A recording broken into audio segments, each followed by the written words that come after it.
God enables the disabled. Jesus answered, "His blindness has nothing to do with his sins or his parents' sins. He is blind so that God's power might be seen at work in him." John chapter 9 and verse 3. Jesus and his disciples encountered a man who was blind from birth. The question that first popped up from Jesus' disciples was, "Teacher, whose sin caused him to be born blind? Was it his own or his parents' sin?" John chapter 9 and verse 2. This question is a strange one for two reasons.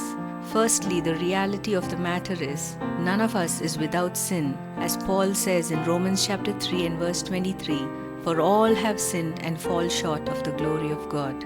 And secondly, there is no way a person could sin before being born. However, Jesus categorically declared to his disciples that their premise was faulty. He then explained to them that the man's blindness would glorify God and his power would be demonstrated in a dynamic way. Jesus did an unexpected miracle and restored sight to the blind man. In a country like India, we have a staggering 2.68 crore or 26.8 million persons with some form of disability, the census of 2011. Not sure how many of us encounter them, children or adults, in our day-to-day lives. A few may be seen outdoors, but a majority will never venture out of their homes as they are often targets of ridicule. Not only are the disabled ostracized, but their families are also ignored. It is indeed a sad situation that even the church has not welcomed them. And so almost 95% of families who have a child or a person with any form of disability never attend church. The reason is a majority of churches don't welcome or support the disabled or their families. Let us remind ourselves that all of us, including those with disabilities, are made in the image and likeness of God. I would like to personally believe that the image of God is almost untarnished in a person, especially children who are challenged in any way, as they are more aware of God and are more dependent on Him because of their weaknesses.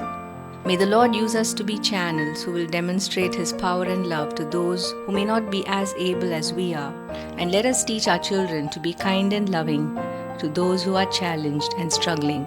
When God called Moses to lead the people of Israel out of Egypt, Moses made many excuses to refuse the call. He specifically told the Lord that he was not eloquent and could not speak well. The Lord said to him, "Who gives man his mouth? Who made him deaf or dumb? Who gives him sight or makes him blind? It is I, the Lord." Exodus chapter 4 and verse 11. In 1 Corinthians chapter 1 verses 27 to 28, Paul says it this way, "Instead, God chose things the world considers foolish in order to shame those who think they are wise. And He chose the things that are powerless to shame those who are powerful. God chose things despised by the world, things counted nothing at all, and used them to bring to nothing what the world considers important." Let's do all we can to connect with and love families and persons who are challenged in any way.